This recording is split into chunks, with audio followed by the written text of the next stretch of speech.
Bomane gente ayekene uno zo no bosi uruchi nketa. Aisi kankoye chiri ya zelo, aisi no bosi nketa adela na mana ya dike echi. Nechi ada agwa agwa otu ay kwuru otu akoya dirire. Ise. N'oge ugbu a dịka o si daa ejebapụ na ya osi gosi na ya bụ ife anyị ji maka ya wee bịa n'ebe akwụkwọ n'ụbọchị nkata na Eastern News 24 ebe anyị si were wetara ya bụ ozi, nnukwu ozi dị oke mkpa. Anyị achọkwa unu ga ya bụ ife anyị ji maka ya wee bịa ife a bụ sita maka the update on Biafra declaration. Unu na anyị n'iru akwụkwọ unu afọ nwanne anyị nwoke anyị na-ekwu maka ya. Dịka ihe ga ya bụ ife drọp ọra ife iche n'iru akwụkwọ maka wee ife ngwara ndị Igbo na o ji ya nwata wee nye aka na aka edobe yiri na ọ ya emegide na ọ ya ewetu ya. Alright, gee ya bụ update anyị ji maka ya wee bịa na uhuruchi nketa n'iru akwụkwọ na Eastern News 24. Dịka ihe ga ya bụ ife ị ga-esi ya gị drọpụrụ anyị your own reaction ife iche n'ụdị nke gị gbasịta maka ya bụ ife ndị a niile nọ n'iru akwụkwọ n'ụbọchị nketa. Alright, over to you, sir.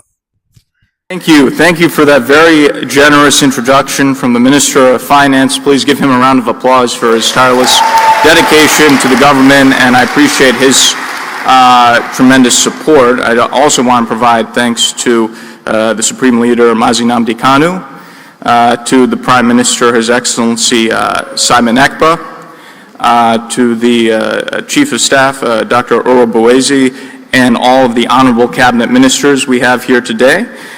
To all the dignitaries, and most importantly to the people of Biafra. Thank you. I also want to provide my personal wishes and prayers for the Prime Minister and his family during this challenging time, and will support him to see him through this moment of challenge. I also want to pass along the regards of my colleague, former Congressman Jim Moran, who wanted to come but could not do so due to some personal obligations. I just want to speak extemporaneously for a moment. I didn't write my speech, but I just want to make some comments about how I got involved in this wonderful movement, in the struggle, because I do think, looking back retroactively, I think there was a divine providence that brought me into this. So it was very interesting. I've known about Biafra for some years. I knew about the indigenous people of Biafra. The IPOB was not involved. One day, by complete accident, online, when doing some research, I came across this Biafra Republic Government Exile website, and I was very surprised. I thought to myself, when did a Biafra government come into being? So I clicked on the website. I looked through it. I became more and more interested. And then I came across a profile of Simon Ekpa, and I thought, who is this Prime Minister Ekpa? And yeah.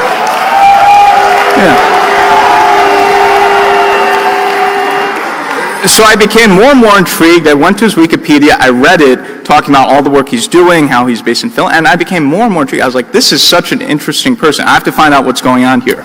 So I sent an email to the general email of the Biafra Republic Government Exile website, just saying that I was interested in learning more about the organization, because I was genuinely curious. This seemed very fascinating to me. And I received back an email personally from the Prime Minister saying he wanted to speak with me. So we spoke for the first time, and I was immediately impressed. I saw how brilliant he was. I saw that he was a visionary leader. I saw that he knew he was doing, how tactical he was, but most important, I saw that he had the special, intangible qualities of a leader and a historic leader. And I immediately knew there's something very special here. And this is something I've experienced with. I've dealt with leaders, presidents, prime ministers all over the world of different countries. My own family, I come from a revolutionary family in Greece where we've had many generations of freedom fighters. So I have a good instinct when it comes to who has leadership qualities. And I could tell, okay, this person has something very special. And if I work with him, I think we could actually achieve what he wants to achieve. Yeah.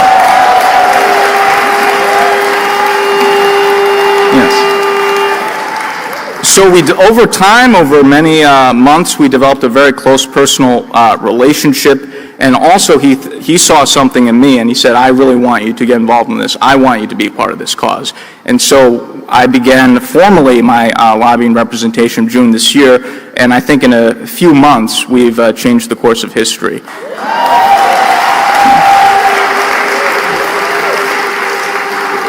So I think there are larger forces at play, and I'm very glad that divine providence has brought me into this and will see us through this and to the goal that we want to achieve.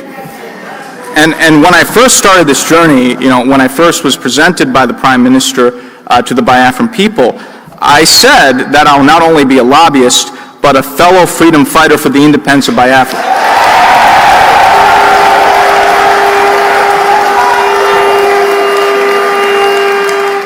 And today I greet you as victorious independence fighters, because that's what you are. Yeah, my friends, this occasion is an illustrious one that will forever be in our hearts and will be passed along to future posterity as a seminal moment in our great struggle for freedom. The independence of Biafra will not only be a symbol of hope for the continent of Africa, but the entire world. Biafra will be a symbol of pride.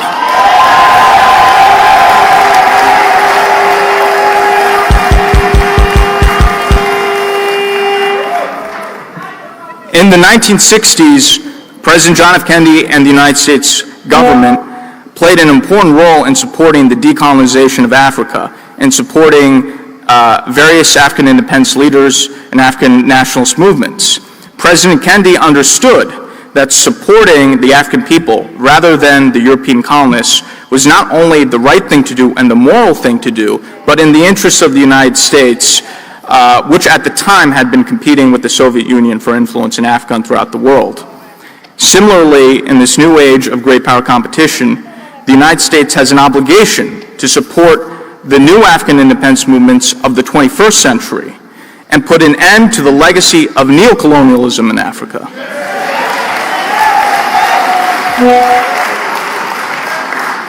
And Nigeria is one of the worst examples of neocolonialism, a failed British project.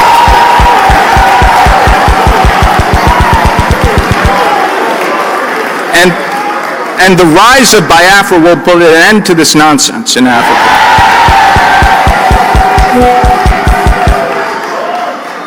As the Biafran government lobbyist from Washington, D.C., I've taken the Biafran message, or we could even say the Biafran gospel, to the highest levels. We have spoken to the Congress. We have spoken to the White House. We have spoken to the think tanks and the decision makers in Washington. As the finance minister said, we have met with and presented the Biafra Charter to the Speaker of the House of Representatives, Mike Johnson, the third highest level official in the United States government. And we've met with many members of Congress. The results have been overwhelmingly positive.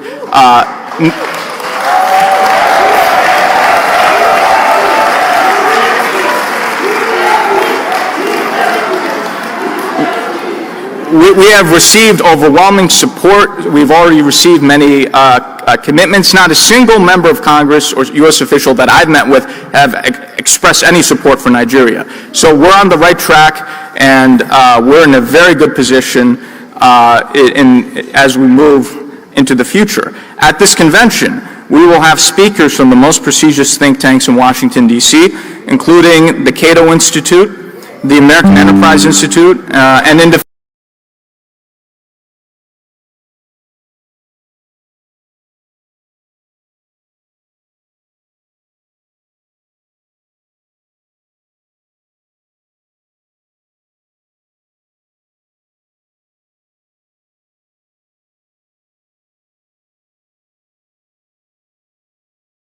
defense of Christians.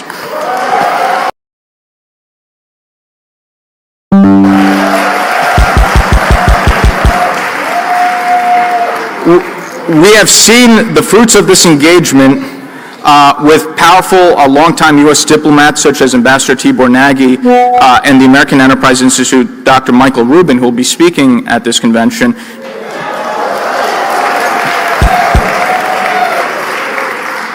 Highlighting the plight of the Prime Minister's detention, even critiquing Finland for what's happening, which is very significant.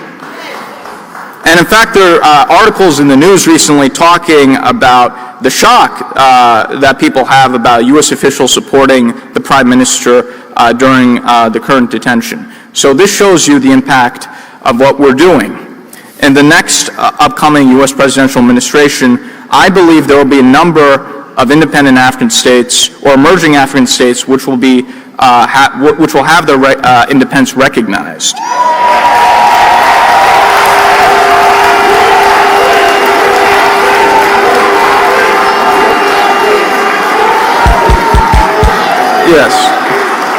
Yes. There are already many discussions. There's already talk about, for example, recognizing Somaliland as independent from Somalia in the coming Trump administration. With our work in Washington, D.C., we will guarantee Biafra is on that list of countries to be recognized.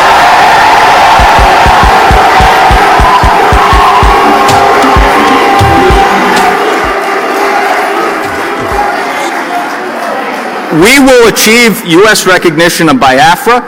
We're already very close. We're not far away. And once we have that recognition, it will be very easy to get UN recognition, other recognition, as I've said before, where the U.S. leads, others follow. So we will get that.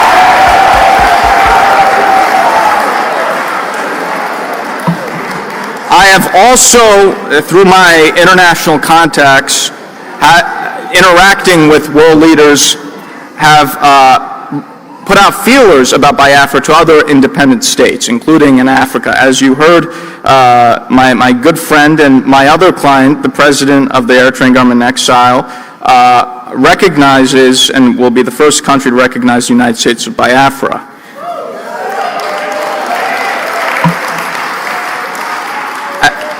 As President Badarai noted, while Eritrea gained independence from Ethiopia in 1991, the people of Eritrea have been under a brutal dictatorship since that time and have not had their freedom. And President Badarai wants to bring freedom and democracy to his people, and it's been an honor to represent his cause in Washington, and he is very strongly supported by our government over the current dictatorship in Eritrea. So his recognition of Biafra is very significant. And I believe through what he's doing, through other contacts we're making, I think we can get recognition for Biafra from other states in Africa and other countries as well. So we'll be having a lot of conversations outside the U.S. government with other governments that are sympathetic, and I think we can make a lot of international progress.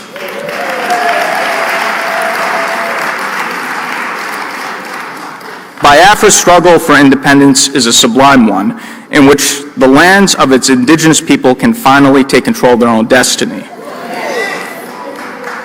For too long, the people of Biafra have suffered under colonial bondage and now neo-colonial oppression, being forced to be under the Nigerian yoke. With the declaration of the restoration of the independent state of Biafra, that is all finished with.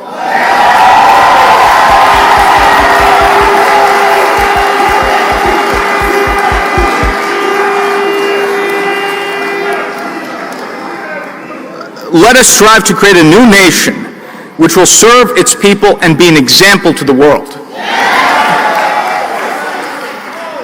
My fellow Biafrans, my fellow freedom fighters,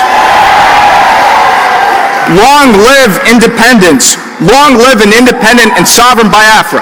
Thank you.